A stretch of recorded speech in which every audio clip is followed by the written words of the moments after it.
Bonjour, bonsoir à tous. Alors aujourd'hui pour la porte du temps, l'interview, j'ai le plaisir de recevoir Cyril Arnaud. Cyril, bonjour. Pascal. Est-ce que tu peux nous expliquer un petit peu ton parcours, comment t'en es venu de la passion à ça devienne un métier, oui. D'accord. Bien, la curiosité avant tout, déjà bien sûr le plaisir de la magie. Tout enfant de 10 ans veut sa boîte de magie à Noël, j'ai eu la mienne. Bien sûr surpris de voir que c'est que du plastique et des notices. Mais j'ai toujours été quand même passionné par la magie, j'ai suivi les émissions, j'ai été après, moi je suis parisien, donc dans Paris on a beaucoup de magasins de magie, donc on a acheté j'ai acheté des petits tours, mes parents m'offraient des tours également. Et puis en fait de là, plus tard en grandissant, je me suis alors orienté sans le savoir vers tout ce qui est magie mentale, divination, prédiction, télépathie. D'accord. Là ensuite j'ai découvert le mentalisme, qui est un peu plus complexe, qui est vraiment sur le développement personnel. Et enfin l'hypnose. D'accord. Tu as fait une formation ou pas? Oui.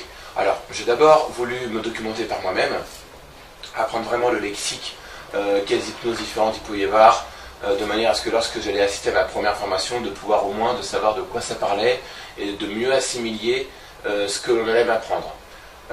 J'ai fait quelques tests avec des soirées entre amis, voilà, qui à ma grande surprise, ça marchait, je ne sais pas pourquoi ça marchait, mais ça fonctionnait par rapport à tout ce que j'avais lu. En fait, c'est comme si mon inconscient, à force de lire, de se documenter, m'avait mis une notice.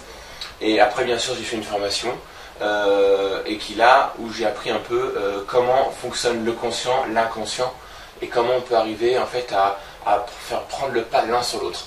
C'est le but de l'hypnose, de l'état modifié de conscience. D'accord. Bon, tu connais bien sûr la série Le Mentaliste, obligé? Oui, tout à fait. Voilà. Alors, une question par rapport à ça, est-ce que cette série, des gens comme toi, donc, qui sont professionnels là-dedans, est-ce que tu penses que ça vous a aidé, que ça a avancé les choses? Bien sûr, ça a aidé, ça a accentué l'effet de mode, on peut dire ça, parce que forcément, quand on voit quelque chose à la télé et qu'on voit qu'en fait, il y a des spectacles qui existent là-dessus basés sur cet effet-là, c'est intéressant. Donc bien sûr, moi je me suis mis un petit peu professionnellement dans cette voie-là, 6-8 mois avant que la série arrive en France. Je la connaissais déjà avant. Dans la série de Mentalisme, c'est vraiment du mentalisme pur qu'il emploie, c'est pas de la magie mentale. Magie mentale, on fait un spectacle, on a des numéros, des jeux de cartes, on a des livres, on a des accessoires, des ustensiles. Grâce à ça, on arrive à proposer les mêmes effets. Le mentaliste, lui, comme dans la série télé, utilise uniquement la psychologie, la suggestion, l'hypnose, la PNL et encore d'autres techniques pour arriver à optimiser le comportement, la communication, bien sûr faire des suggestions, induire, persuader, etc. Et si on t'appelait pour les enquêtes judiciaires, ça te ferait plaisir de participer? Pourquoi pas? C'est pas encore proposé. De toute façon, aujourd'hui, j'ai surtout mon activité qui est liée surtout à l'hypnose de spectacle. D'accord. Mais effectivement, pourquoi pas? Comme dans la série télé, peut-être qu'un jour, les services juridiques et d'enquête utiliseront peut-être des dons de communication pour arriver à savoir qui dit le vrai, qui dit le faux, et comment arriver à voir que tel indice ou que peut-être que telle preuve est à prendre en considération sur une autre voie, on va dire. D'accord. Alors justement, une question qui me revient. On parle d'hypnose, d'accord, de spectacle. Et est-ce que tu peux expliquer aux gens qui vont nous écouter la différence entre l'hypnose de spectacle et l'hypnose thérapeutique? Très bien. En hypnose de spectacle, faut savoir que ce sont des effets, on va dire, plutôt immédiats. Et visuels. Il faut que le public qui soit dans la salle ou de l'autre côté de l'écran puisse comprendre, voir ce qui est en train de se passer. Donc on a très peu de temps pour agir sur nos sujets. Et il faut qu'il se passe des choses que on dise waouh, il se passe quelque chose. Donc ce ne sont pas les mêmes effets qu'en thérapie. En thérapie, sachant que l'hypnose est arrivée depuis déjà très longtemps, depuis l'ancienne Égypte, c'est d'abord un but médical. Ils ont très vite compris, au niveau des Égyptiens, que c'est le cerveau qui contrôle tout. Les douleurs, les sensations, les émotions. Et donc par des gestes, par des regards, des expressions, ils arrivaient à induire une personne pour qu'elle oublie sa douleur, ou son mal-être, ou son malaise. D'accord. Alors en thérapie, on va prendre le temps d'écouter le sujet, de savoir quel est son problème, son mal. On va prendre également le temps de l'analyser afin de savoir vers quel chemin on va pouvoir passer pour que son inconscient prenne le pas sur le conscient et ainsi arriver vers, je ne veux pas dire la guérison parce que ce n'est pas des maladies, mais arriver vers son bien-être tout simplement. D'accord.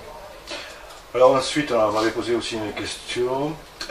Existe-t-il des écoles des écoles de formation pour devenir mentaliste? Alors, il y a des écoles, il y a des instituts, il y a plusieurs, bien sûr, il y a plusieurs groupes. Alors, pour devenir mentaliste, c'est un travail qui est assez long sur le temps. J'en connais un, personnellement j'en connais un qui lui a démarré de peut-être avoir 9-10 ans. D'accord. Il a toujours été dedans, à développer son système sensoriel, extrasensoriel, celui des autres, à l'observer, à être très observateur, arriver à trouver le langage, à s'adapter. C'est surtout de la psychologie, de la communication, de la suggestion, de la PNL, comme je l'ai dit tout à l'heure. Maintenant, il y en a d'autres bien sûr en France. Maintenant, en magie mentale, ce sont des numéros de magie qui vont donner l'impression de prédiction, divination, télépathie. D'accord. En hypnose, il y a également bien sûr des instituts de formation. Alors, hypnose de spectacle, en général, on apprend bien sûr tout d'abord l'hypnose classique. Alors avec des balances, on fait balancer le sujet en arrière ou en avant ou sur le côté, puis on arrive à lui faire des catalepsies de bras ou du corps en entier, puis il y a encore d'autres effets qui arrivent, on apprend comment mettre en place, il y a un ordre à respecter. Il y a un ordre à respecter, pourquoi? Pour que l'inconscient soit d'accord, et surtout ne pas sauter un palier, puisque c'est comme un rêve, on a un certain palier, d'accord? En hypnose thérapeutique, là on va prendre plutôt les différents outils et les différentes manières d'hypnotiser pour que le sujet qui soit venu puisse se relaxer, être en confiance, comme en spectacle d'ailleurs, mais surtout qu'on puisse aller au plus profond des choses. En spectacle, l'effet est quasi immédiat, et il va avoir une durée assez rapide dans le temps. C'est-à-dire qu'au bout de 10-15 minutes, si on n'a rien fait, le sujet va plus ou moins, on va devoir lui changer d'effet ou autre, sinon ça va se réveiller, il va sortir de son état modifié. Et les effets auront un très court effet sur eux. En thérapie, on va plutôt aller dans la profondeur. La personne va la plonger vraiment longtemps en hypnose, on va aller vraiment au plus profond des choses. Et là, ce qu'on va lui induire pour qu'il aille bien, pour qu'il aille mieux, sera quasi permanent. Comme pour devenir non-fumeur, pour réduire l'estomac, pour avoir une confiance en soi pour un examen, plein d'autres choses comme ça. Et là, ce sera permanent. Et tu as déjà fait du coaching justement à ce niveau-là ou pas? Le coaching, c'est intéressant comme mot parce qu'aujourd'hui on est très vite coach. En fait, c'est du conseil, on appelle ça du conseil. Alors, ça m'est arrivé bien sûr, quelques fois pour des proches, pour des personnes qu'on m'a présentées, de le faire. Voilà, j'ai fait des inductions pour faire de la mise en confiance en soi, pour un examen, pour un permis de conduire, pour prendre la parole en public.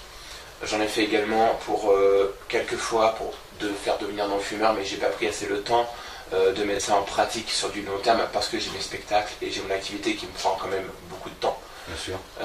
Mais oui, ça m'arrive de temps en temps de faire un petit peu de conseils et de faire de l'hypnose à but vraiment, on va dire, au développement personnel.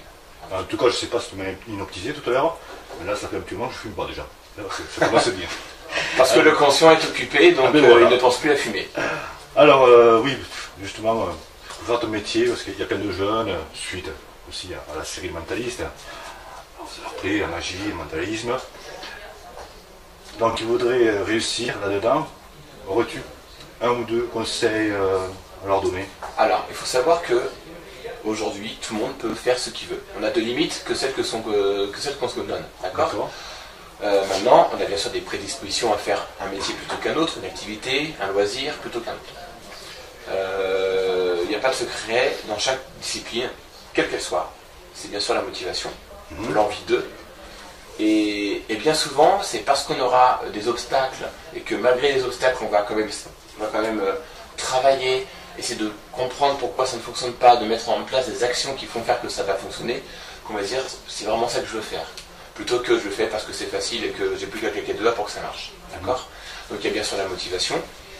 Il y a ensuite, moi j'aime beaucoup utiliser ce mot, l'empathie, parce que en fait, on réussit toujours, surtout dans la magie, dans l'hypnose, tout ce qui est spectacle, c'est pas évident pour une personne qui est dans le public de venir sur scène ou quelqu'un de se prêter à une expérience comme celle-ci. Donc quand on a une personne qu'on ne connaît pas vraiment, que cette personne crée une empathie, un degré de confiance, bah, on a envie de vivre la chose. Et c'est beaucoup plus facile, comme un tour de cartes qu'on va présenter, peu importe. Mais il faut toujours créer, je pense, une certaine alchimie entre les deux personnes, entre le magicien, son sujet ou son spectateur ou son assistant. Quelque part, tu es comédien aussi alors. Il y a bien sûr un comédien, on peut avoir un rôle de comédien. D'ailleurs, quand je me suis mis à la magie étant très jeune, je le suis toujours j'espère, mais On m'a toujours dit, en fait, c'est un ami qui m'a, un des amis qui m'a mis un peu le pied à l'étrier en m'apprenant quelques techniques de magie. Il m'a dit, en fait, un bon magicien, on dit toujours qu'un bon magicien est en fait un comédien dans un rôle de magicien. C'est vrai que quand on regarde un magicien, on a toujours en fait notre manière de parler, notre lexique, notre intonation, notre posture, notre gestuelle. Ouais. On raconte une histoire. Et au travers de cette histoire, il se passe quelque chose de magique, bien sûr. Alors ensuite, comment ça te vient l'inspiration pour faire tes spectacles et surtout pour les renouveler, pour que ça change? Je m'inspire de ma vie déjà, je m'inspire de ce que j'ai pu vivre, de ce que j'ai pu observer, je m'inspire de ce que je vois autour de moi. En fait, comme les comédiens, ils s'inspirent de ce qu'ils voient toute la journée pour créer leur sketch. Eh bien moi c'est la même chose. Je me dis, ce serait amusant si quelqu'un pouvait vivre cette situation-là. Comment je peux l'adapter en spectacle? Ou alors c'est même mieux, c'est les sujets directement qui vont m'inspirer parce que sur scène ils vont avoir des réactions, des expressions. Et par rapport aux expressions et réactions qu'ils vont avoir, je vais dire tiens, pourquoi pas? Pourquoi pas vivre ça? Et hop, on lui fait vivre ce qu'il semble vouloir vraiment vivre. En fait l'inconscient communique tout le temps. À travers les expressions on le voit, le regard, la posture, la respiration. On dit tiens, là on est dans le oui, et la personne a l'impression qu'elle veut aller au-delà de ce qu'on lui propose, on va aller donc plus loin dans les faits. D'accord. Aimerais-tu écrire un livre? Alors, bonne question, on me l'a déjà posée. Aujourd'hui, non.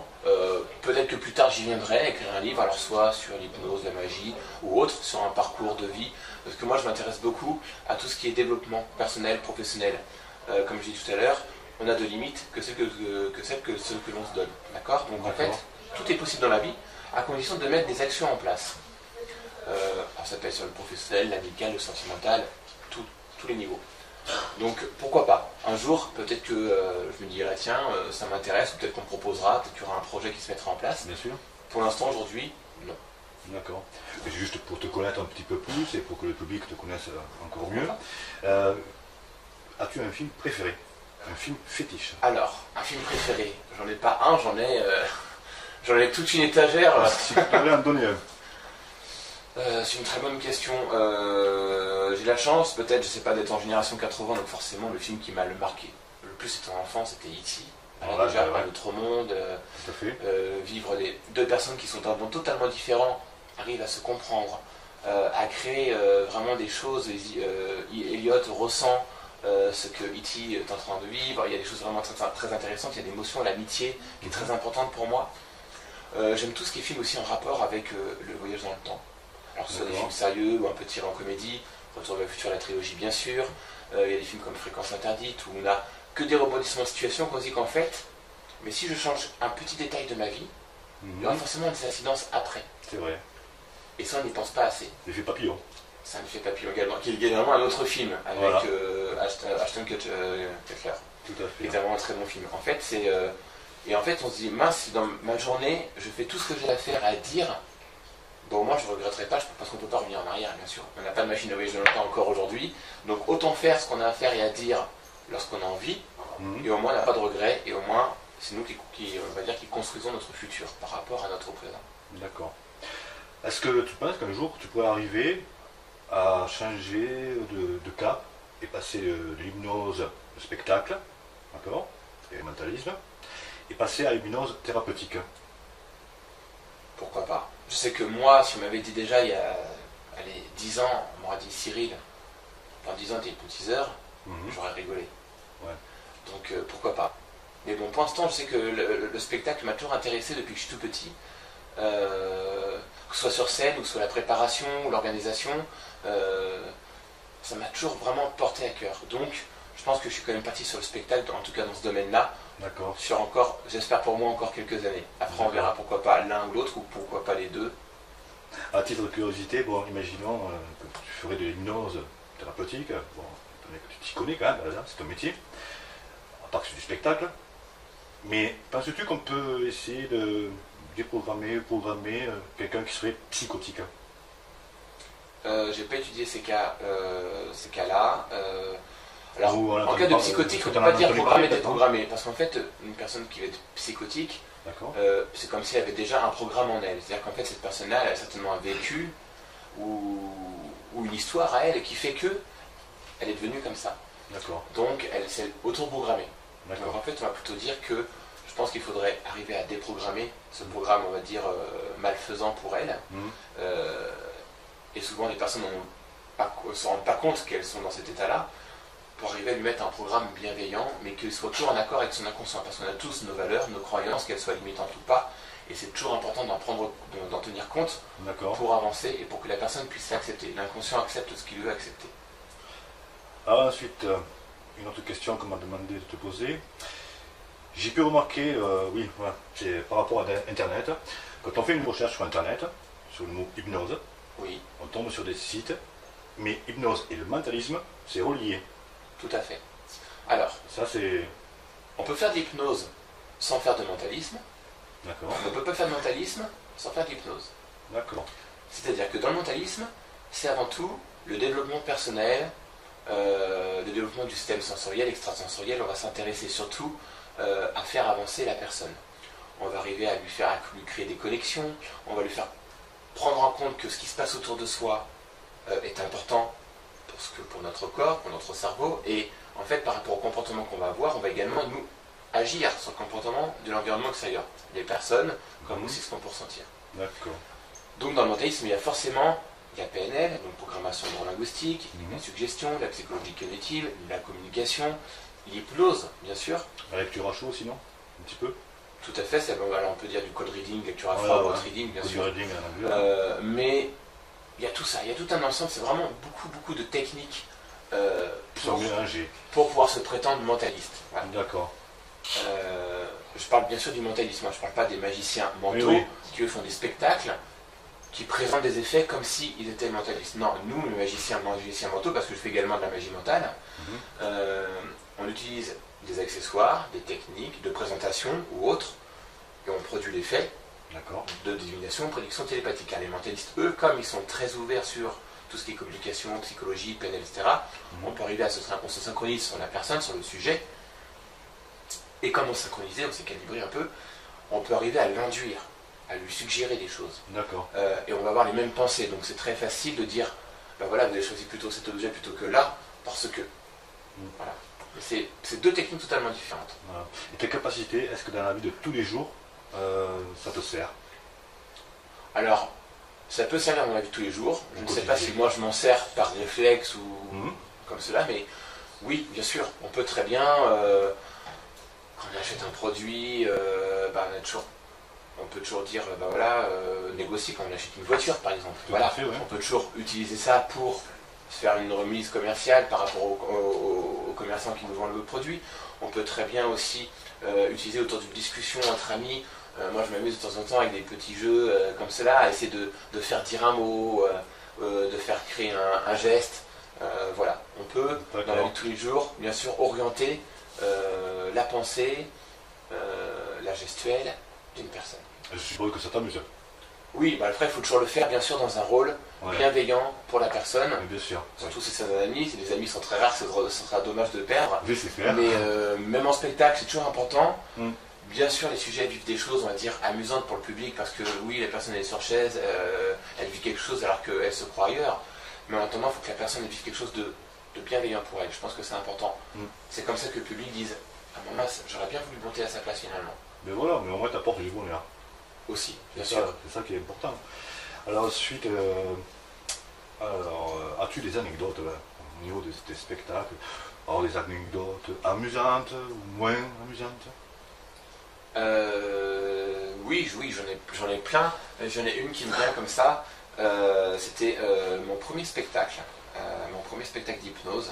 Donc c'était encore l'hypnose classique à l'époque, donc je mettais un petit peu de temps à programmer vraiment les personnes.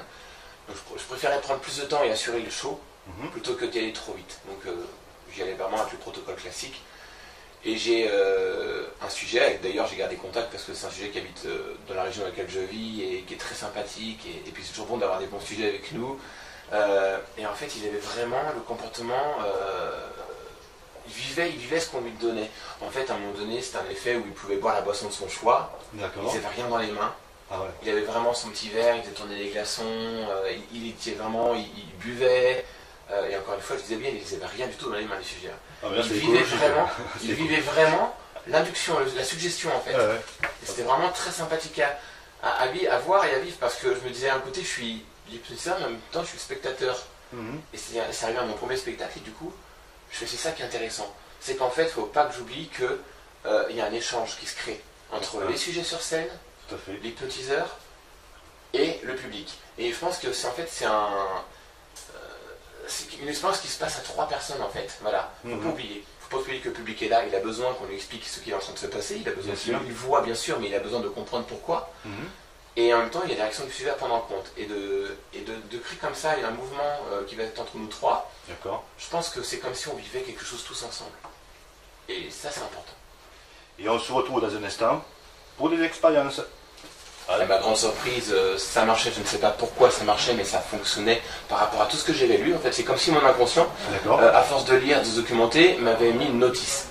Et après, bien sûr, j'ai fait une formation, où j'ai appris un peu comment fonctionne le conscient, l'inconscient, et comment on peut arriver en fait à faire prendre le pas l'un sur l'autre. C'est le but de l'hypnose, de l'état modifié de conscience. D'accord. Bon, tu connais bien sûr la série Le Mentaliste, obligé? Oui, tout à fait. Voilà. Alors, une question par rapport à ça, est-ce que cette série, des gens comme toi, donc, qui sont professionnels là-dedans, est-ce que tu penses que ça vous a aidé, que ça a avancé les choses? Bien sûr, ça a aidé, ça a accentué l'effet de mode, on peut dire ça, parce que forcément, quand on voit quelque chose à la télé et qu'on voit qu'en fait, il y a des spectacles qui existent là-dessus basés sur cet effet-là, c'est intéressant. Donc bien sûr, moi je me suis mis un petit peu professionnellement dans cette voie-là, 6-8 mois avant que la série arrive en France. Je la connaissais déjà avant. Dans la série de Montaïs, c'est vraiment du montaïsme pur qu'il emploie, c'est pas de la magie mentale. Magie mentale, on fait un spectacle, on a des numéros, des jeux de cartes, on a des livres, on a des accessoires, des ustensiles. Grâce à ça, on arrive à proposer les mêmes effets. Le mentaliste, lui, comme dans la série télé, utilise uniquement la psychologie, la suggestion, l'hypnose, la PNL et encore d'autres techniques pour arriver à optimiser le comportement, la communication, bien sûr faire des suggestions, induire, persuader, etc. Et si on t'appelait pour les enquêtes judiciaires, ça te ferait plaisir de participer? Pourquoi pas? C'est pas encore proposé. De toute façon, aujourd'hui, j'ai surtout mon activité qui est liée surtout à l'hypnose de spectacle. D'accord. Mais effectivement, pourquoi pas? Comme dans la série télé, peut-être qu'un jour, les services juridiques et d'enquête utiliseront peut-être des dons de communication pour arriver à savoir qui dit le vrai, qui dit le faux, et comment arriver à voir que tel indice ou que peut-être que telle preuve est à prendre en considération sur une autre voie, on va dire. D'accord. Alors justement, une question qui me revient. On parle d'hypnose, d'accord, de spectacle. Et est-ce que tu peux expliquer aux gens qui vont nous écouter la différence entre l'hypnose de spectacle et l'hypnose thérapeutique? Très bien. En hypnose de spectacle, faut savoir que ce sont des effets, on va dire, plutôt immédiats. Et visuel, il faut que le public qui soit dans la salle ou de l'autre côté de l'écran puisse comprendre, voir ce qui est en train de se passer. Donc on a très peu de temps pour agir sur nos sujets et il faut qu'il se passe des choses que on dise waouh, il se passe quelque chose. Donc ce ne sont pas les mêmes effets qu'en thérapie. En thérapie, sachant que l'hypnose est arrivée depuis déjà très longtemps, depuis l'ancienne Égypte, c'est d'abord un but médical. Ils ont très vite compris, au niveau des Égyptiens, que c'est le cerveau qui contrôle tout. Les douleurs, les sensations, les émotions. Et donc par des gestes, par des regards, des expressions, ils arrivaient à induire une personne pour qu'elle oublie sa douleur, ou son mal-être, ou son malaise. D'accord. Le conscient, l'inconscient, et comment on peut arriver en fait à faire prendre le pas l'un sur l'autre. C'est le but de l'hypnose, de l'état modifié de conscience. D'accord. Bon, tu connais bien sûr la série Le Mentaliste, obligé? Oui, tout à fait. Voilà. Alors, une question par rapport à ça, est-ce que cette série, des gens comme toi, donc, qui sont professionnels là-dedans, est-ce que tu penses que ça vous a aidé, que ça a avancé les choses? Bien sûr, ça a aidé, ça a accentué l'effet de mode, on peut dire ça, parce que forcément, quand on voit quelque chose à la télé et qu'on voit qu'en fait, il y a des spectacles qui existent là-dessus basés sur cet effet-là, c'est intéressant. Donc bien sûr, moi je me suis mis un petit peu professionnellement dans cette voie-là, 6-8 mois avant que la série arrive en France. Je la connaissais déjà avant. Dans la série de Montaïs, c'est vraiment du montaïsme pur qu'il emploie, c'est pas de la magie mentale. Magie mentale, on fait un spectacle, on a des numéros, des jeux de cartes, on a des livres, on a des accessoires, des ustensiles. Grâce à ça, on arrive à proposer les mêmes effets. Le mentaliste, lui, comme dans la série télé, utilise uniquement la psychologie, la suggestion, l'hypnose, la PNL et encore d'autres techniques pour arriver à optimiser le comportement, la communication, bien sûr faire des suggestions, induire, persuader, etc. Et si on t'appelait pour les enquêtes judiciaires, ça te ferait plaisir de participer? Pourquoi pas? C'est pas encore proposé. De toute façon, aujourd'hui, j'ai surtout mon activité qui est liée surtout à l'hypnose de spectacle. D'accord. Mais effectivement, pourquoi pas, comme dans la série télé, peut-être qu'un jour, les services juridiques et d'enquête utiliseront peut-être des dons de communication pour arriver à savoir qui dit le vrai, qui dit le faux, et comment arriver à voir que tel indice ou que peut-être que telle preuve est à prendre en considération sur une autre voie, on va dire. D'accord. Alors justement, une question qui me revient. On parle d'hypnose, d'accord, de spectacle. Et est-ce que tu peux expliquer aux gens qui vont nous écouter la différence entre l'hypnose de spectacle et l'hypnose thérapeutique? Très bien. En hypnose de spectacle, faut savoir que ce sont des effets, on va dire, plutôt immédiats. Et visuels. Il faut que le public qui soit dans la salle ou de l'autre côté de l'écran puisse comprendre, voir ce qui est en train de se passer. Donc on a très peu de temps pour agir sur nos sujets. Et il faut qu'il se passe des choses que on dise waouh, il se passe quelque chose. Donc ce ne sont pas les mêmes effets qu'en thérapie. En thérapie, sachant que l'hypnose est arrivée depuis déjà très longtemps, depuis l'ancienne Égypte, c'est d'abord un but médical. Ils ont très vite compris, au niveau des Égyptiens, que c'est le cerveau qui contrôle tout. Les douleurs, les sensations, les émotions. Et donc par des gestes, par des regards, des expressions, ils arrivaient à induire une personne pour qu'elle oublie sa douleur, ou son mal-être, ou son malaise. D'accord. Alors en thérapie, on va prendre le temps d'écouter le sujet, de savoir quel est son problème, son mal. On va prendre également le temps de l'analyser afin de savoir vers quel chemin on va pouvoir passer pour que son inconscient prenne le pas sur le conscient et ainsi arriver vers, je ne veux pas dire, moi je suis parisien, donc dans Paris on a beaucoup de magasins de magie, donc on a acheté j'ai acheté des petits tours, mes parents m'offraient des tours également. Et puis en fait de là, plus tard en grandissant, je me suis alors orienté sans le savoir vers tout ce qui est magie mentale, divination, prédiction, télépathie. D'accord. Là ensuite j'ai découvert le mentalisme, qui est un peu plus complexe, qui est vraiment sur le développement personnel. Et enfin l'hypnose. D'accord. Tu as fait une formation ou pas? Oui. Alors j'ai d'abord voulu me documenter par moi-même, apprendre vraiment le lexique, quelles hypnoses différentes il pouvait y avoir, de manière à ce que lorsque j'allais assister à ma première formation, de pouvoir au moins de savoir de quoi ça parlait et de mieux assimiler ce que l'on allait m'apprendre. J'ai fait quelques tests avec des soirées entre amis, voilà, qui à ma grande surprise, ça marchait, je ne sais pas pourquoi ça marchait, mais ça fonctionnait par rapport à tout ce que j'avais lu. En fait, c'est comme si mon inconscient, à force de lire, de se documenter, m'avait mis une notice. Et après, bien sûr, j'ai fait une formation, et qui là, où j'ai appris un peu comment fonctionne le conscient, l'inconscient, et comment on peut arriver en fait à faire prendre le pas l'un sur l'autre. C'est le but de l'hypnose, de l'état modifié de conscience. D'accord. Bon, tu connais bien sûr la série Le Mentaliste, obligé? Oui, tout à fait. Voilà. Alors, une question par rapport à ça, est-ce que cette série, des gens comme toi, donc, qui sont professionnels là-dedans, est-ce que tu penses que ça vous a aidé, que ça a ça, bien sûr, ça a aidé, ça a accentué l'effet de mode, on peut dire ça, parce que forcément, quand on voit quelque chose à la télé et qu'on voit qu'en fait, il y a des spectacles qui existent là-dessus basés sur cet effet-là, c'est intéressant. Donc bien sûr, moi je me suis mis un petit peu professionnellement dans cette voie-là, 6-8 mois avant que la série arrive en France. Je la connaissais déjà avant. Dans la série de mentalisme, c'est vraiment du mentalisme pur qu'il emploie, c'est pas de la magie mentale. Magie mentale, on fait un spectacle, on a des numéros, des jeux de cartes, on a des livres, on a des accessoires, des ustensiles. Grâce à ça, on arrive à proposer les mêmes effets. Le mentaliste, lui, comme dans la série télé, utilise uniquement la psychologie, la suggestion, l'hypnose, la PNL et encore d'autres techniques pour arriver à optimiser le comportement, la communication, bien sûr faire des suggestions, induire, persuader, etc. Et si on t'appelait pour les enquêtes judiciaires, ça te ferait plaisir de participer? Pourquoi pas? C'est pas encore proposé. De toute façon, aujourd'hui, j'ai surtout mon activité qui est liée surtout à l'hypnose de spectacle. D'accord. Mais effectivement, pourquoi pas, comme dans la série télé, peut-être qu'un jour, les services juridiques et d'enquête utiliseront peut-être des dons de communication pour arriver à savoir qui dit le vrai, qui dit le faux, et comment arriver à voir que tel indice ou que peut-être que telle preuve est à prendre en considération sur une autre voie, on va dire. D'accord. Alors justement, une question qui me revient. On parle d'hypnose, d'accord, de spectacle. Et est-ce que tu peux expliquer aux gens qui vont nous écouter la différence entre l'hypnose de spectacle et... C'est un travail qui est assez long sur le temps. J'en connais un. Personnellement, j'en connais un qui, lui, a démarré de peut-être avoir 9-10 ans. D'accord. Il a toujours été dedans, à développer son système sensoriel, extrasensoriel, celui des autres, à l'observer, à être très observateur, arriver à trouver le langage, à s'adapter. C'est surtout de la psychologie, de la communication, de la suggestion, de la PNL, comme je l'ai dit tout à l'heure. Maintenant, il y en a d'autres bien sûr en France. Maintenant, en magie mentale, ce sont des numéros de magie qui vont donner l'impression de prédiction, divination, télépathie. D'accord. En hypnose, il y a également bien sûr des instituts de formation. Alors, hypnose de spectacle, en général, on apprend bien sûr tout d'abord l'hypnose classique.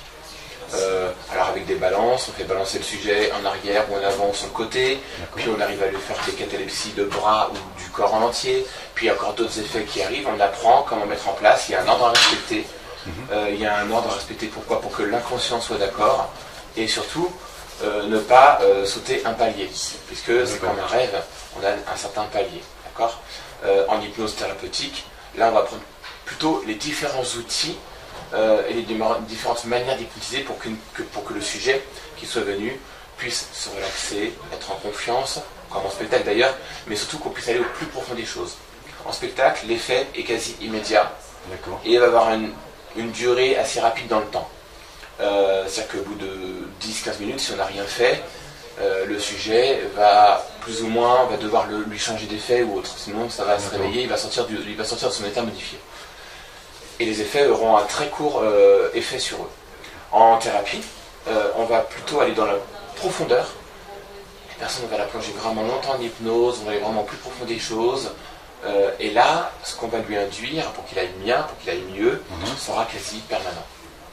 Comme pour devenir non-fumeur, pour réduire l'estomac, pour avoir une confiance en soi pour un examen, plein d'autres choses comme ça. Et là, ce sera permanent. Et tu as déjà fait du coaching justement à ce niveau-là ou pas? Le coaching, c'est intéressant comme mot parce qu'aujourd'hui on est très vite coach. En fait, c'est du conseil, on appelle ça du conseil. Alors, ça m'est arrivé bien sûr, quelques fois pour des proches, pour des personnes qu'on m'a présentées, de le faire. Voilà, j'ai fait des inductions pour faire de la mise en confiance en soi, pour un examen, pour un permis de conduire, pour prendre la parole en public. J'en ai fait également pour quelques fois pour faire devenir non-fumeur, mais j'ai pas pris assez le temps de mettre ça en pratique sur du long terme parce que j'ai mes spectacles et j'ai mon activité qui me prend quand même beaucoup de temps. Bien sûr. Mais oui, ça m'arrive de temps en temps de faire un petit peu de conseils et de faire de l'hypnose à but vraiment, on va dire, au développement personnel. En tout cas, je ne sais pas si tu m'as hypnotisé tout à l'heure, mais là, ça fait un petit moment que je ne fume pas déjà. En hypnose de spectacle, faut savoir que ce sont des effets, on va dire, plutôt immédiats. Et visuels, il faut que le public qui soit dans la salle ou de l'autre côté de l'écran puisse comprendre, voir ce qui est en train de se passer. Donc on a très peu de temps pour agir sur nos sujets et il faut qu'il se passe des choses que l'on dise waouh, il se passe quelque chose. Donc ce ne sont pas les mêmes effets qu'en thérapie. En thérapie, sachant que l'hypnose est arrivée depuis déjà très longtemps, depuis l'ancienne Égypte, c'est d'abord un but médical. Ils ont très vite compris, au niveau des Égyptiens, que c'est le cerveau qui contrôle tout. Les douleurs, les sensations, les émotions. Et donc par des gestes, par des regards, des expressions, ils arrivaient à induire une personne pour qu'elle oublie sa douleur, ou son mal-être, ou son malaise. D'accord. Alors en thérapie, on va prendre le temps d'écouter le sujet, de savoir quel est son problème, son mal.